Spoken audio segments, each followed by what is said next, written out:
Assalamualaikum warahmatullahi wabarakatuh. Perkenalkan, nama saya Berda Zainul Zidan akan menjelaskan bab 9 tentang keamanan informasi. Yang pertama ada keamanan informasi sendiri. Keamanan informasi menggambarkan usaha untuk melindungi komputer dan non-peralatan komputer, fasilitas data, dan informasi dari penyalahgunaan oleh orang yang tidak bertanggung jawab. Selanjutnya ada tujuan keamanan informasi. Keamanan informasi dimaksudkan untuk mencapai 3 sasaran utama, yaitu yang pertama kerahasiaan, melindungi data dan informasi perusahaan dari penyingkapan orang-orang yang tidak berhak.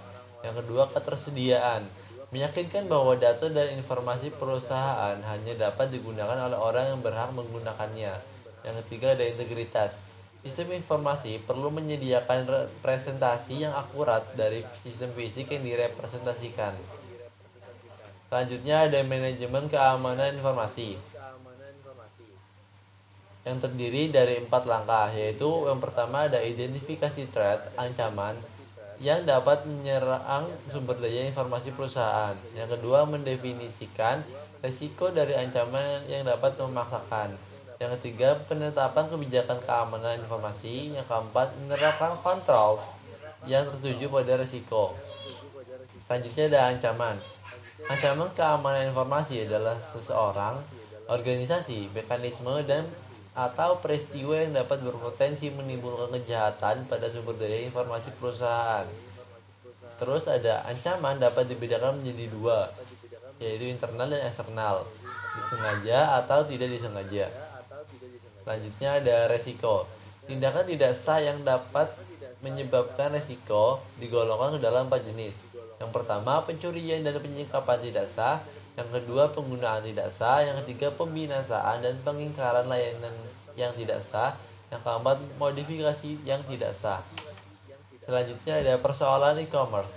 E-commerce telah memperkenalkan sebuah keamanan resiko yang baru, yaitu pemalsuan kartu kredit. Untuk mengatasi masalah ini, perusahaan-perusahaan kartu kredit telah mengimplementasikan program yang ditujukan secara khusus untuk keamanan kartu kredit e-commerce. Di antaranya kartu kredit sekali pakai dan praktik keamanan yang diwajibkan oleh Visa. Selanjutnya ada tindakan pencegahan Visa. Yang pertama ada instalasi dan pelihara firewall. Yang kedua, menjaga sistem keamanan selalu up to date. Yang ketiga, enkripsi penyimpanan data dan sebarkan data. Yang keempat, gunakan dan perbarui software antivirus. Yang kelima, membatasi akses data bagi mereka yang memang perlu mengetahui. Yang keenam, menugaskan ID untuk orang yang memiliki akses data khusus. Selanjutnya, menunjukkan akses data dengan ID unik. Terus yang ke-8, tidak menggunakan password default dari vendor. Yang ke-9, secara teratur menguji keamanan sistem. Selanjutnya ada manajemen resiko. Mengidentifikasikan resiko. Yang pertama ada identifikasi aset-aset bisnis yang harus dilindungi dari resiko. Yang kedua, menyadari resikonya. Yang ketiga, menentukan tingkatan dampak terhadap perusahaan jika resiko benar-benar terjadi. Yang keempat, menganalisis kelemahan perusahaan tersebut. Selanjutnya, tingkat keparahan dapat diklasifikasikan menjadi 1. Dampak yang parah, membuat perusahaan bangkrut atau sangat membatasi kemampuan perusahaan tersebut untuk berfungsi. Yang kedua, dampak yang signifikan, menyebabkan kerusakan dan biaya yang signifikan tapi perusahaan tersebut akan selamat. Dampak minor, menyebabkan kerusakan yang mirip dengan yang terjadi dalam operasional sehari-hari.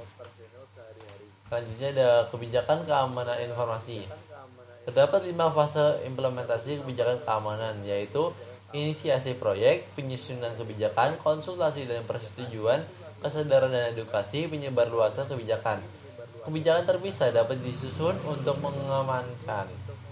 Yang pertama, sistem informasi. Yang kedua, personel. Yang ketiga, komunikasi data. Yang keempat, lingkungan fisik. Selanjutnya ada pengendalian. Pengendalian adalah mekanisme yang diterapkan baik untuk melindungi perusahaan dari risiko atau untuk meminimalkan dampak risiko tersebut pada perusahaan jika risiko tersebut terjadi. Pengendalian dibagi menjadi 3 kategori: teknis, formal, dan informal. Selanjutnya ada dukungan pemerintah. Yang pertama, ada beberapa organisasi pemerintah dan internasional telah menentukan standar-standar yang ditujukan untuk menjadi panduan bagi organisasi yang mendapatkan keamanan informasi. Yang kedua, beberapa standar ini berbentuk tolak ukur yang telah diidentifikasi sebelumnya sebagai penyedia strategi alternatif untuk manajemen risiko. Beberapa pihak tertentu juga menggunakan istilah baseline atau dasar. Selanjutnya, sertifikat profesional.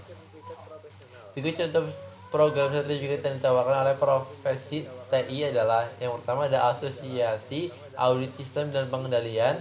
Untuk mendapatkan sertifikat ini, pendaftar harus mengikuti suatu ujian, mengikuti kode etika, dan memberikan bukti pengalaman kerja dalam bidang keamanan informasi. Yang kedua, Konsorsium Sertifikat Keamanan Sistem Informasi Internasional atau CISSP. Ini memberikan bukti bahwa pemegangnya memiliki keahlian dalam keamanan informasi.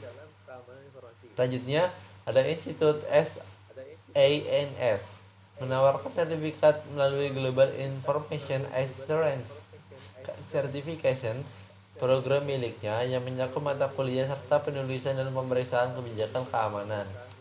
Selanjutnya, manajemen keberlangsungan bisnis. Manajemen keberlangsungan bisnis adalah aktivitas yang ditujukan untuk menentukan operasional setelah terjadi gangguan sistem informasi.